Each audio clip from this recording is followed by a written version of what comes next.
Jadi hari ni topik kita tentang makanan adalah penyumbang utama penyakit. Betul ke makanan ni boleh menjadi penyumbang utama kepada penyakit? Okey. Sebab kalau kita tengok contohlah makanan penyumbang utama penyakit ni penyakit apa? Selalu yang kita selalu dengar sekarang ni contohnya kencing manis, sakit jantung, darah tinggi, sakit buah pinggang, banyak lagi kan. Macam-macam. Paling famous lah dekat Malaysia ni. Okey. Alright.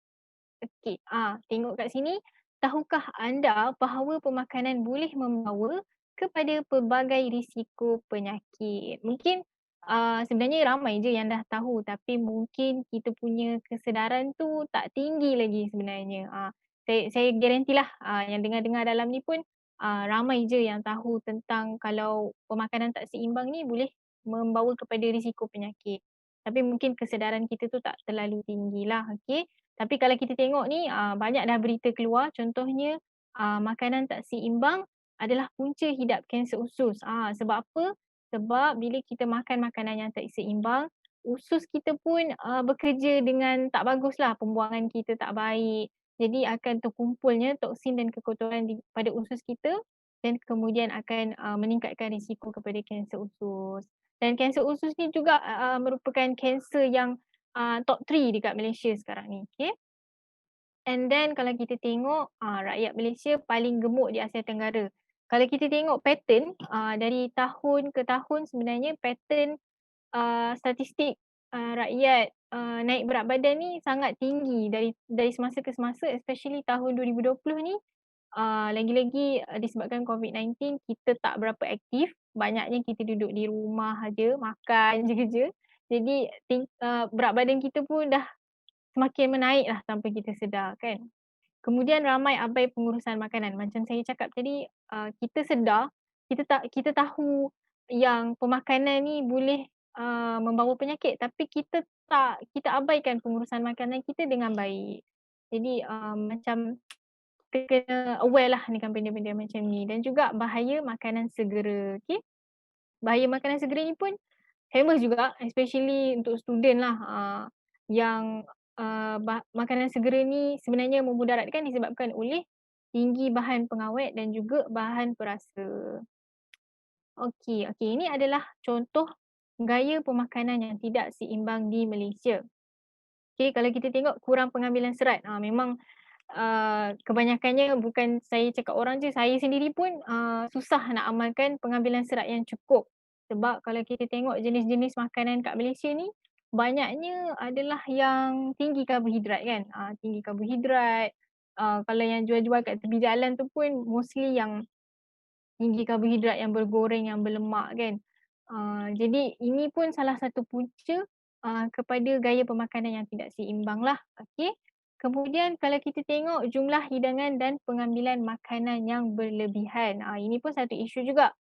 Kan kita ada dengar macam kata-kata kan yang mengatakan bahawa berhenti makan sebelum kenyang. Tapi mostly kita ni selagi tak kenyang, selagi itulah kita suap, selagi itulah kita makan. Kita akan sentiasa rasa tak cukup. Selagi tak kenyang, selagi itulah kita makan tanpa kita sedar kita punya portion makanan tu dah terlebih-lebih dah sebenarnya. Tu bahaya sebenarnya kan. Okey, kemudian kita tengok pengambilan makanan yang mengandungi garam, lemak dan gula yang tinggi. Macam saya cakap tadi, jenis-jenis makanan di Malaysia tinggi karbohidrat. Bukan setakat tinggi karbohidrat je, tinggi garam, lemak, gula, memang cukup package lah orang kata. Lagi-lagi kalau kita makan kat luar ni dia punya kita tak boleh nak tahu berapa garam, lemak dan gula yang tersembunyi dalam makanan tersebut. Kita tahu dia dah serve depan mata kita, walhal sebenarnya kandungan garam, lemak dan gula yang tinggi tu kandungan garam, lemak dan gula tu tinggi dalam makanan tu tanpa kita sedar. Jadi kalau nak makan kat luar tu boleh tapi mungkin kena berjaga-jagalah. Mungkin kalau boleh pilih choice makanan yang lebih sihat, mungkin akan mengurangkan kandungan garam, lemak dan gula yang tinggi. Kemudian tabiat pemakanan tabiat pemakanan yang tidak baik. Apa contoh tabiat pemakanan yang tidak baik ni? Ini yang saya garanti ramai orang selalu buat lah. Saya sendiri pun kadang-kadang buat juga, iaitu makan sambil tengok TV dan gadget. Lagi-lagi kalau makan sorang-sorang tu, macam bosan-bosan je kan, makan buka, YouTube dekat handphone sambil tu makan sambil tengok YouTube ke apa ke kan. Tapi tabiat pemakanan ni tak baik, sebab kajian mengatakan bahawa kalau kita makan dengan cara yang sebegini, dia akan meningkatkan lagi kita punya intake makanan sebanyak 30 hingga 60%. 30 hingga 60% tu bukan sikit, tu banyak, okey. Itu yang jadinya bila kita makan sambil tengok TV, sambil tengok gadget tu, itu yang menjadikan jumlah hidangan makanan kita yang kita ambil berlebihan dan akan mendorong kepada naik berat badan dan sebagainya lah, okey. Kemudian tidak minum air putih dengan secukupnya, ini pun susah juga orang nak amalkan. Macam saya dulu, saya pun, antara orang yang susah nak amalkan minum air. Pergi pergi kalau zaman sekolah dulu pergi sekolah pun tak bawa air, minum je apa yang ada kan. Tapi, sekarang ni, macam dah mula timbul kesedaran, saya start beli macam botol, untuk bagi saya konsisten minum air, saya beli botol air yang cantik-cantik ke banyak je kat luar sana, dan sentiasa bawa bersama dengan saya untuk minum selalulah untuk bagi kita konsisten minum selalu. Istiqomah orang kata kan, minum air putih secara istiqomah macam tu kan. Okey, kemudian kurang pengambilan sayur-sayuran dan buah-buahan.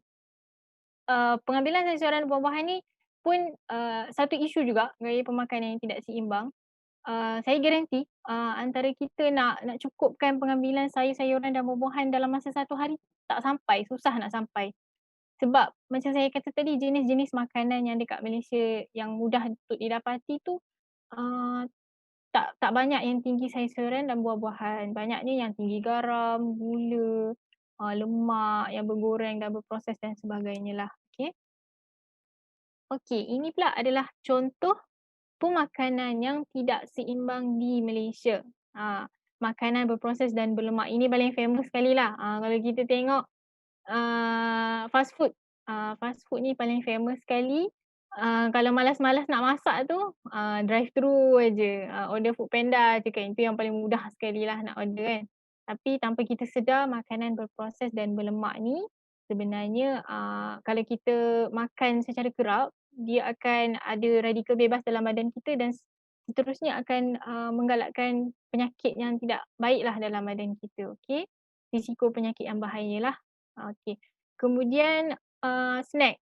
Snack ni, erti kata ringkasnya, jajanlah, bosan-bosan nak kunyah jajan, kalau kita tengok sekarang ni ramai orang jual macam kerepek-kerepek yang berperisa.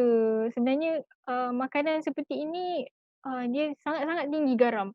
Kita nampak macam biasa je, tapi tanpa kita sedar, garam dia sangat tinggi sebenarnya.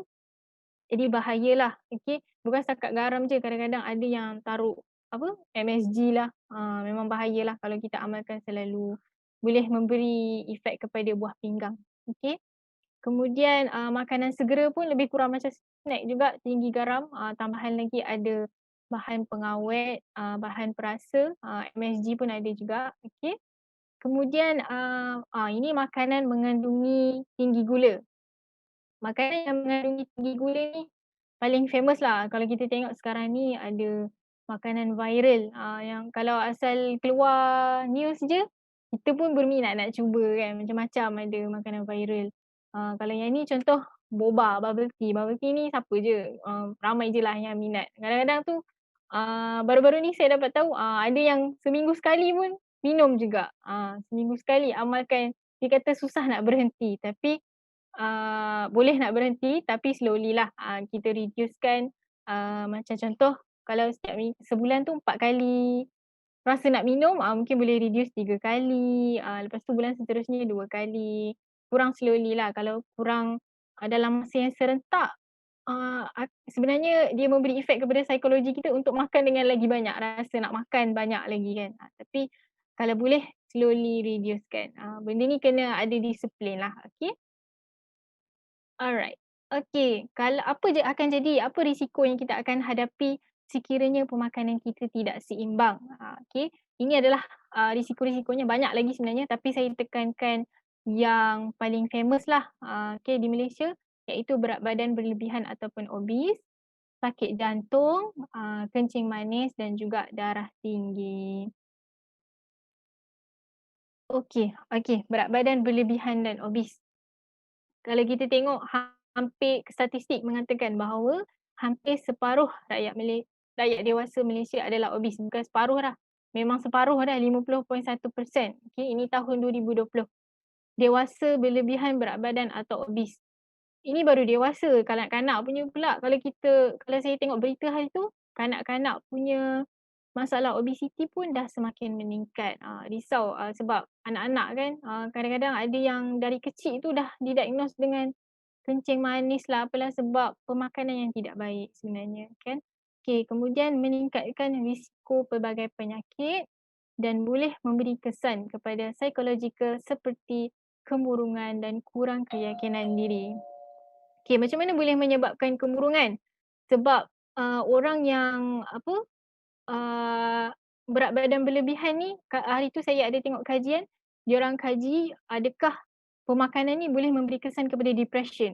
Sebenarnya memang, kajian mengatakan ada relate dia dari segi pemakanan akan menyebabkan kemurungan dan kurang keyakinan diri. Okey, jadi itu satu masalah besar jugalah kan. Sekarang ni memang masalah depression tu agak tinggi jugalah. Okey. Dan salah satunya boleh berpunca daripada berat badan berlebihan ataupun obes. Okey, kalau kita tengok gambar sini fat versus massa, walaupun berat dia sama 2 kilo, tapi jumlah lemak ni lagi besar daripada jumlah massa tu sendiri. Bahaya tak bahaya sebenarnya? Kita rasa macam biasa je kan, tapi rupanya lemak dalam badan kita terkandung tinggi. Kalau kita tak berjaga-jagalah. Okey, ini adalah yang penting, kita kena selalu pantau kita punya bacaan BMI. Make sure tidak lebih 24 ataupun 30. Kalau lebih 30, memang kena do something lah, okey. Kalau rasa susah nak bergerak sendiri, cari orang yang kita rapat, orang yang kita percaya untuk support kita dalam perjalanan nak turunkan berat badan ni lah, untuk hidup lebih sihat. Kalau buat sorang-sorang kadang tu tak jadi. So mungkin kena cari support system lah, kawan-kawan ke, orang tersayang ke yang dekat untuk lebih mudah turunkan berat badan, insyaAllah. Okey. Kemudian kita tengok sakit ataupun serangan jantung. Ini pun masalah utama juga dekat Malaysia sekarang ni. Kalau kita tengok orang-orang muda, walaupun dia muda pun dia ada masalah jantung juga.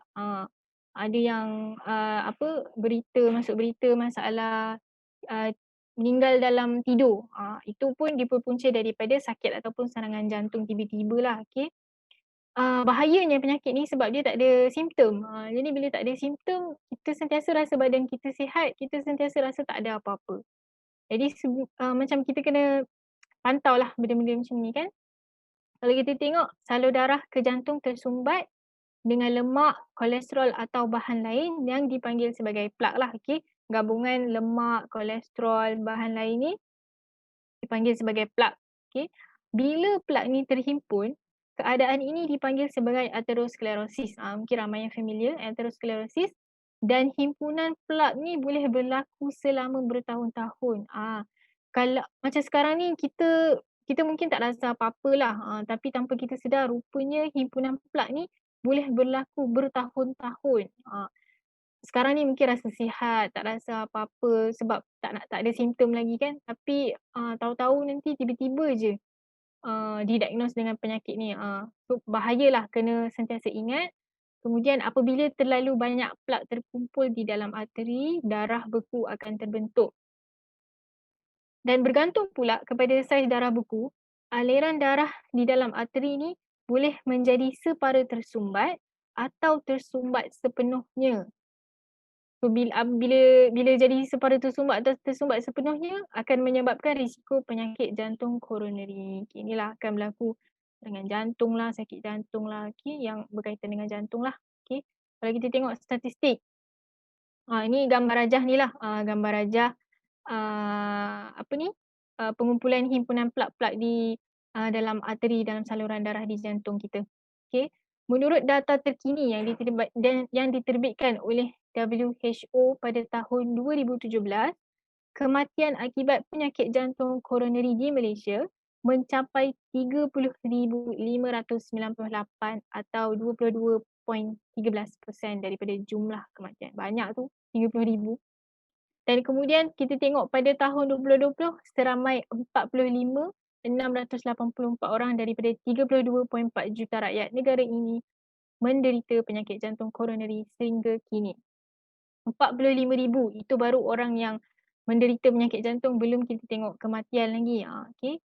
So kena aware dengan benda-benda ni.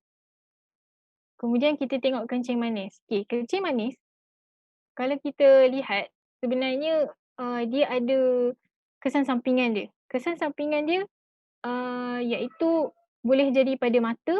Kalau selalu dengar orang yang menghidap kencing manis ni, dia ada masalah kabur penglihatan. Cataract, boleh jadi cataract dan juga pendarahan dalam mata yang boleh menyebabkan buta. Sebab apa dia boleh menyebabkan buta? Sebab hari tu saya ada baca dalam ada satu kajian tu, dia akan macam timbul titik-titik di bintik-bintik di bahagian mata dan kemudian akan menyebabkan pendarahan dan kemudian akan membawa kepada risiko boleh buta lah. Okay, bahayanya kencing manis ni kalau tidak pantau dan tidak dirawat dengan segera. Kemudian saraf, ini pun selalu juga kita dengar orang yang kencing manis dia akan rasa kebas-kebas atau hilang daya rasa di tangan dan kaki. Kebas-kebas ni pun kalau rasanya orang yang tinggi kolesterol pun akan rasa kebas-kebas juga. Nanti akan ada talk tentang kolesterol dan jantung, nanti kita akan belajar deep lagi tentang tu.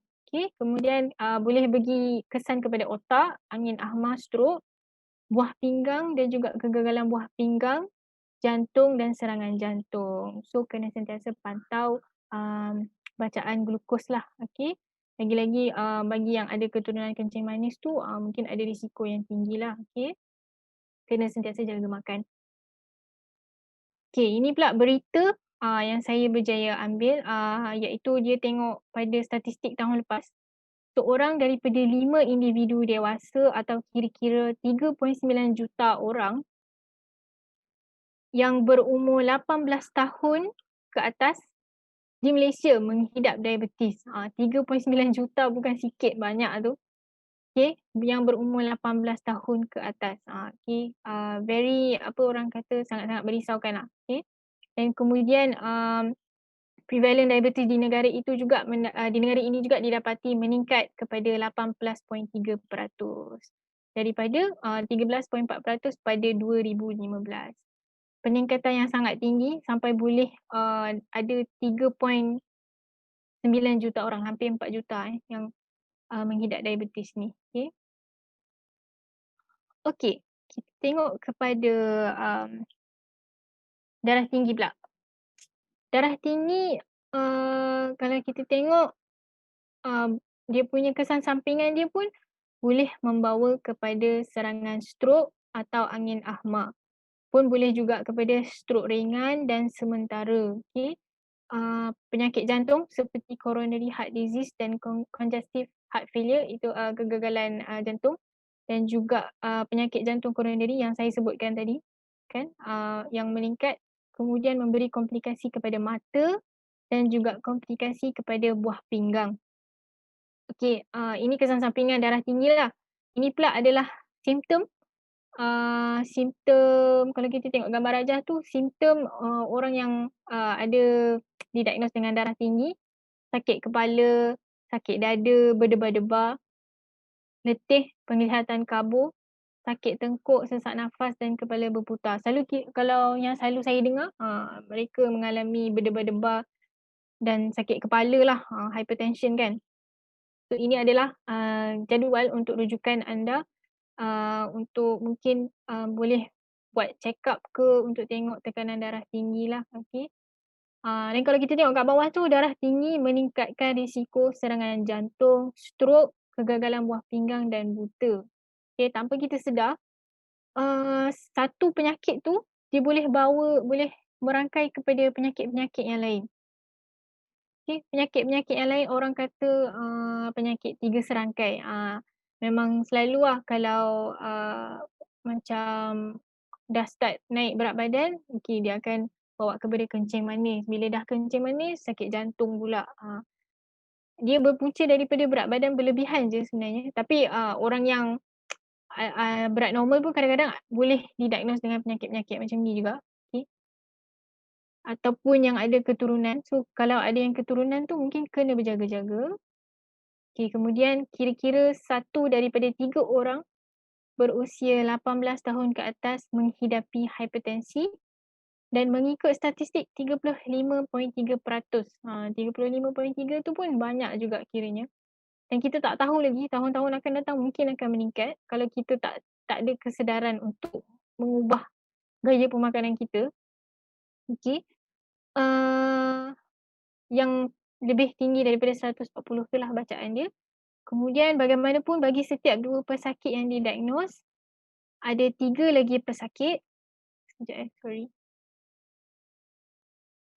Okey, ada 3 lagi pesakit yang kekal tidak didiagnose dan tidak dirawat kerana penyakit ini berkembang tanpa sebarang simptom. Macam saya cakap tadi, dia tak ada simptom penyakit ni.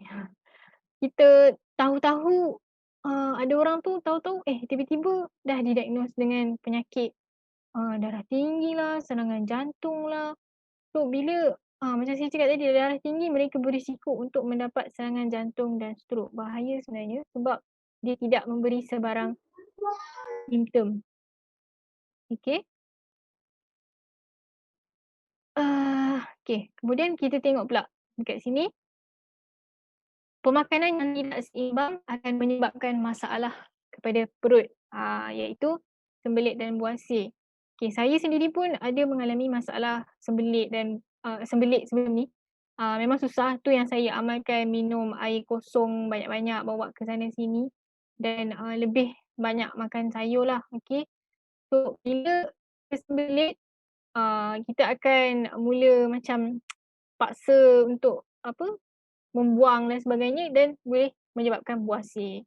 Kalau kita sembelit, okey, risiko untuk mendapat usus yang kotor dan akibat toksin ni akan tinggi. Okey. Bila usus kita kotor, okey, usus yang tidak buang usus yang tidak sihat dan buang pembuangan secara baik akan menyebabkan kanser usus. Ini yang saya cakap tadi, kanser usus merupakan kanser top 3 dekat Malaysia. Okey.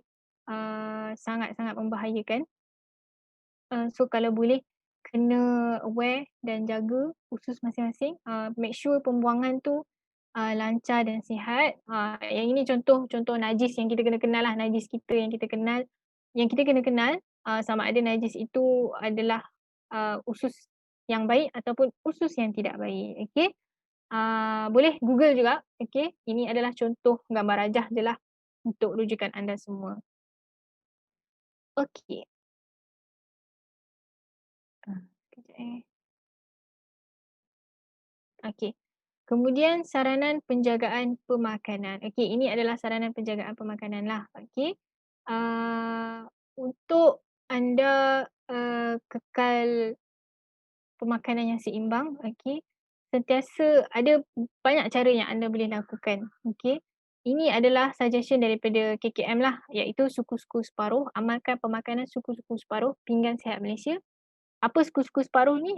Separuh ni daripada makanan daripada sayur-sayuran dan buah-buahan.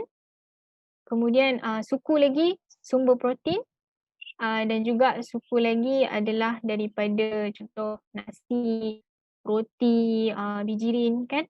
Macam yang kita karbohidrat yang kita makan lah. Okey. Kemudian hadkan pengambilan garam dalam makanan ataupun masakan.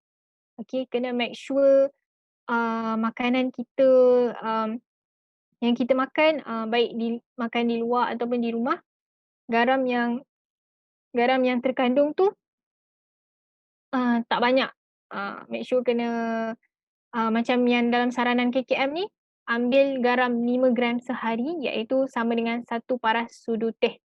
Sudu teh tu bukan sudu yang sudu teh tu ada orang, okey saya dah ambil garam 1 sudu teh tapi dia punya garam tu membukit.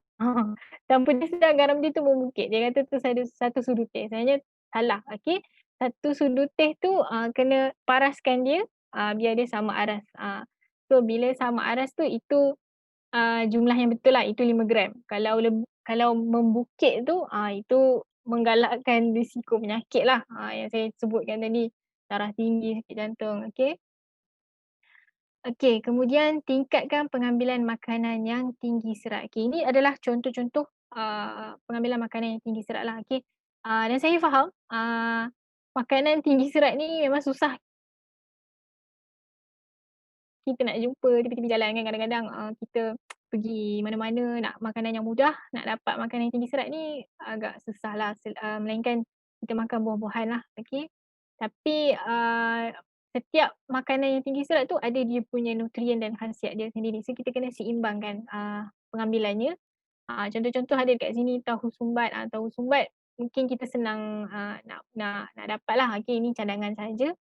Kemudian capati pun satu alternatif yang lain juga bagi mereka yang berkemampuan, mungkin boleh tukar beras putih kepada nasi beras perang, okey. Dan sebagainya lah, biskut tinggi fiber, roti wholemeal, roti putih pun boleh bertukar kepada roti wholemeal, okey.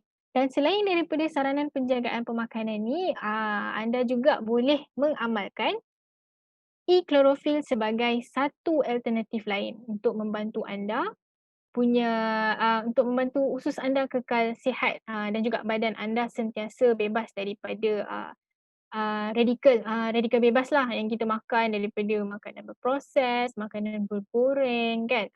Jadi kalau kita tengok E-Chlorophyll ni khasiat dia adalah untuk membantu melawaskan proses pembuangan kecil dan peluh. Okey. Bila minum E-Chlorophyll ni pada awalnya saya minum hari tu memang dapat membantu saya melawaskan proses pembuangan.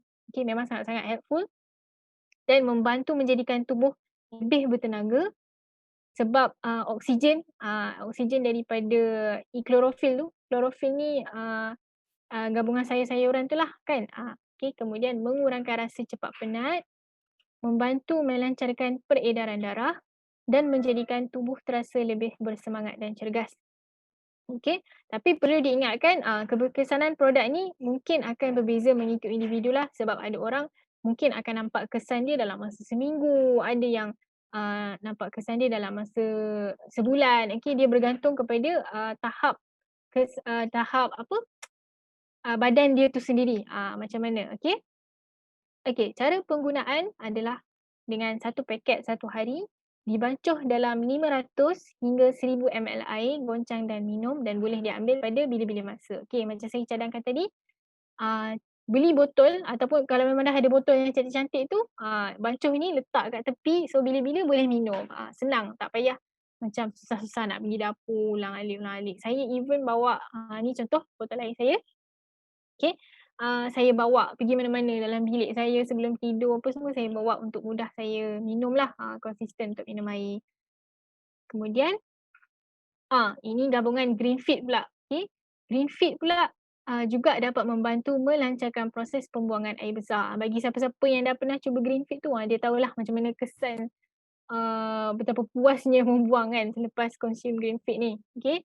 Dan membantu meredakan sembelit, membantu mengurangkan risiko buasir, perut buncit, dapat mengurangkan masalah kulit. Sebab apa? Sebab bila kita membuang dengan baik, pembuangan kita lancar, toksin pun dah keluar daripada badan, masalah kulit pun akan berkurangan sedikit demi sedikit lah, okey. Dia ambil masa, dia tidak berlaku dengan segera tapi dia ambil masa, okey. Dan menjadikan tubuh terasa lebih ringan dan cergas. Kemudian keberkesanan produk ini pun mungkin berbeza mengikut individu, okey. Cara penggunaan, satu paket satu hari, okey, dibancuh dalam 250 ml air, goncangkan dan minum. 250 ml air sahaja, okey. Dan boleh diambil sebelum tidur selepas makan. Sebab apa kita saja sebelum tidur? Supaya bila bangun pagi tu terus dapat membuang dengan baik lah. So malam tu proses tu akan berjalan dengan baik dan kemudian pagi tu kita boleh terus membuang je. So tak mengganggu harian kita, okey. Okey, ini adalah sedikit testimoni yang kami dapat daripada pengguna Greenfit. Yang contoh daripada Puan Fatimah ni, dia ada masalah penghadaman dan juga sembelit, tapi lepas dia consume Greenfit ni masalah dia tu selesai, selesai dan badan dia menjadi semakin ringan. Dan juga Puan Roslin, dia ada masalah berat badan daripada 73 kilo. Bila berat badan bertambah 73 kilo. Dia pun mengalami sakit kaki, lemah dan tidak bermaya. Dan selepas mengamalkan Griffith, berat badan dia turun sebanyak 10 kilo. Banyak tu. So, lepas tu dia dah tak ada lagi masalah sakit kaki dan badan tidak bermaya. Okay. Okey, seterusnya ini pun testimoni juga daripada pengguna yang ada masalah sembelit dan sakit perut, ada masalah kulit juga, tapi lepas dah consume Greenfit, kulit menjadi lebih baik sebab macam saya cakap tadi toksin dah mula keluar kan. Kemudian sembelit yang teruk, uh, Puan Rita mengalami masalah sembelit yang sejak sekolah menengah lagi. Bahaya sebab dah lama lagi sehingga perlu mengambil ubat di klinik bagi mengurangkan masalah ini. Tetapi dengan hanya pengambilan Greenfit, masalah dapat diatasi dan juga berat badan turun hingga 5 kilo. Bagi siapa yang dah consume Greenfit tu mungkin dia dah nampak beza dia lah. Okey. Okey, itu sahaja. Ada sebarang soalan ke dekat bahagian chat?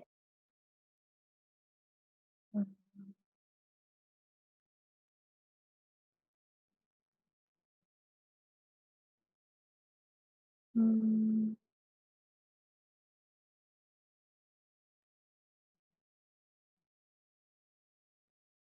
Kalau ikut jadual, okey, nutritionist Syahira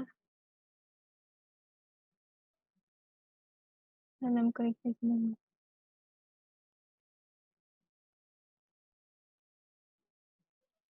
Okey, saya rasa itu sahaja daripada saya. Mungkin soalan pun nutritionist Syahira dengan nutritionist Daniel dah jawab. Kalau ada sebarang soalan boleh kemukakan lagi. InsyaAllah saya akan cuba jawab lah.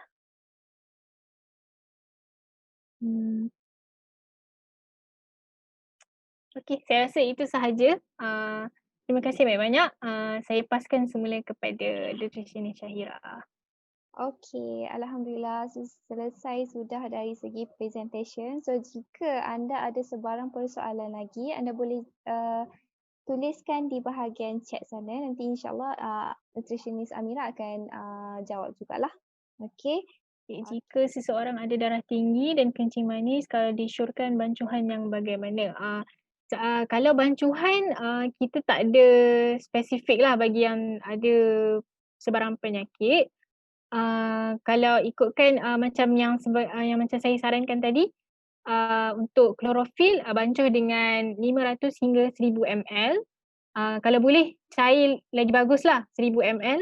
1000 ml air sejuk. Make sure untuk Greenfit dan juga klorofil dua-dua kena gunakan air yang sejuk lah, elak air suam ataupun air sejuk. Elakkan menggunakan air panas sebab takut dia memberi kesan kepada produk tu sendiri. So dari segi bancuhan tu tak ada masalah lah, boleh amalkan seperti yang biasa lah. Saja. Okey, daripada Nur Syahada, kalau budak-budak bawah 6 tahun Greenfit bancuh satu sachet juga ke? Okey, kalau untuk kanak-kanak yang bawah 6 tahun, kita tak galakkan untuk consume Greenfit ni. Okey, kalau boleh untuk kanak-kanak hanya disarankan untuk bagi diorang pemakanan yang seimbang lah, cukup sayur, cukup buah-buahan untuk diorang membuang dengan baik sebab diorang tak ada masalah lagi. Melainkan kalau orang dewasa ni diorang ada masalah sembelit dan sebagainya, itu digalakkan untuk Greenfit lah. Kalau kanak-kanak kita memang tak galakkan untuk consume Greenfit lah. Okey. Kemudian Greenfit ni kena ambil setiap hari ke? Ya, digalakkan untuk ambil setiap hari sebelum tidur. Macam saya cakap tadi, kalau ambil sebelum tidur nanti bangun pagi mudah untuk membuang. Okey, kemudian okey, daripada Nur Azwa, ibu menyusu masa berpantang sembelit saja. Okey, yang ni saya pass dekat nutritionist Syahira, dia mungkin lebih tahu yang soalan Nur Azwa. Okey, untuk ibu yang apa tadi? Ibu yang menyusu masa berpantang sembelit saja tak? Okey. Untuk ibu yang berpantang selalunya kita tak suggest untuk diambil, tapi kalau dia memang betul-betul mempunyai masalah sembelit yang sangat teruk, kita suggest untuk diambil setengah sachet sahaja. Setengah sachet sebab kita tak minta dia untuk betul-betul macam lawas sampai habis lah, sebab dia kadang-kadang ada certain orang dia ada luka-luka tertentu. Jadi kita tak nak ia mengganggu. Jadi untuk mengelakkan daripada benda itu berlaku, kita hanya suggest untuk setengah sachet dahululah. Okey.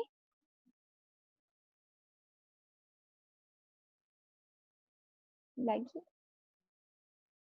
mungkin Um, apa lagi? orang yang buat pembedahan usus daripada Encik Rini.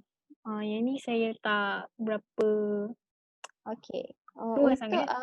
Untuk yang melakukan pembedahan usus, selalunya kita lepas je berlakunya pembedahan, kita tak terus direct suruh dia ambil produk-produk. Dia perlu tunggu dalam masa mungkin dalam masa paling minimum pun 2 minggu selepas pembedahan. Jadi apa yang kita boleh syorkan, kita boleh syorkan iFood untuk dia untuk bantu dia menjaga usus lah. Okey. Setengah sachet tu bersamaan dengan 250 ml air lah. Okey. Okay.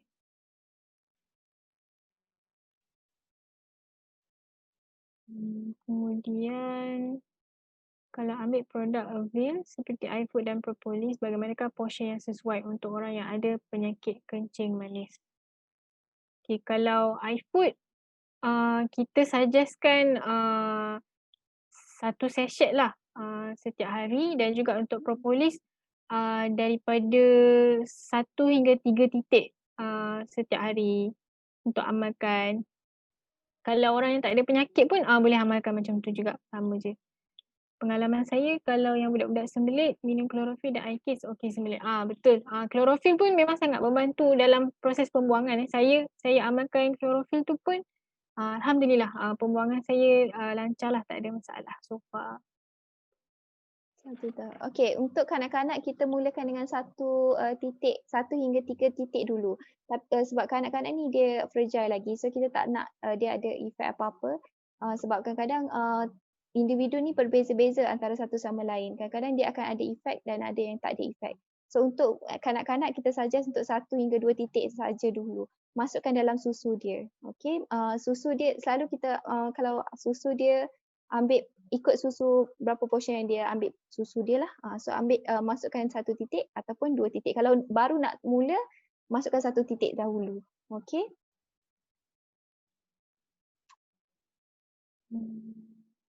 Okey, untuk yang mempunyai masalah sis, memang kita memang suggest juga untuk ambil iFood, tak ada masalah.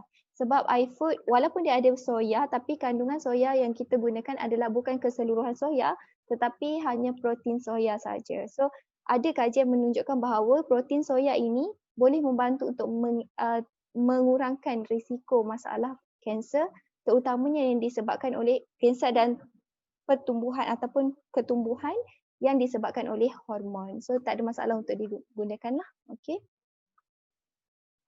Kalau letak dalam air putih berapa ml? Okey, kalau untuk dia sebenarnya ikut sukat. Sebenarnya dia boleh direct je 1 titik ataupun 2 titik terus direct masuk. So jadi untuk ml tu kita tak kisah pun sebenarnya berapa banyak kita rasa macam boleh telan. Sebab kadang-kadang kenapa kita suggest untuk dia letak dalam air, sebab kadang-kadang ada setengah orang dia tak boleh terima dengan rasa propolis tersebut. Jadi untuk mengurangkan rasa tidak terima keterimaan propolis tersebut, kita suggest untuk dia masukkan dalam air, sama ada air kosong ke, air yang berjus ke, air susu ke, untuk mengurangkan rasa dia. Tetapi kalau dia boleh direct, boleh terus direct je 1 titik hingga 2 titik untuk baby lah, untuk yang budak-budak. Tapi kalau untuk dia tak pernah guna lagi, kita suggest untuk 1 titik dahulu. Tapi kalau dia dah biasa, mungkin dah boleh 1 hingga 3 titik. Okey. Okey, kalau pernah boleh 1 hingga 3 titik, tak ada masalah. ml ikut keterimaan kita, penerimaan kita untuk untuk minum tu, tak ada masalah. Okey. Tak ada masalah. Boleh je. Berapa ml pun boleh, tapi janji dia letak sebab dia akan mengurang kalau untuk lihat ke-effectiveness tu, selalunya kita akan minta dia direct. Tapi kalau untuk dia rasa macam tak lalu nak minum dia, mungkin boleh terus direct consume, boleh masuk dalam air lah macam tu. Satu sachet iFood lebih kurang dalam 50 kilokalori, saya tak silap saya. Anda boleh refer pada kotak iFood, dekat situ ada kalori dia lah. Okey, selalunya kalau untuk ini lagi satu lah, suka untuk saya tekankan di mana suplemen ini adalah membantu untuk mencukupkan, meningkatkan dan membantu untuk bukan merawat tetapi membantu untuk mencukupkan nutrisi yang diperlukan oleh tubuh. Jadi untuk kita syorkan pada mereka yang ada masalah ini, dia depends sebab kadang-kadang doktor tak bagi untuk kita suggest benda-benda suplemen kepada pesakit. Jadi ikut juga nasihat doktor lah. So kalau doktor benarkan anda menggunakan propolis, boleh, tapi mulakan dengan 3 hingga 5 titik kalau dia tidak pernah guna lagi. Tapi kalau dia pernah guna, mungkin dia dah biasa, dia tak ada rasa efek yang kuat lah. Tapi kalau dia tak pernah guna lagi, kita minta untuk dia mulakan dengan 3 hingga 5 titik dahululah.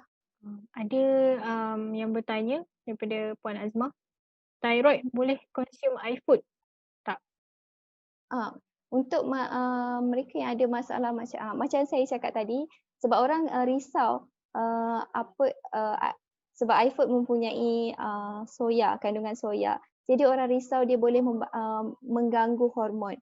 Untuk pengetahuan semua, iFood yang soya yang digunakan dalam iFood ini hanyalah protein soya sahaja. So protein soya bukan keseluruhan soya tetapi hanya ekstrak protein sahaja.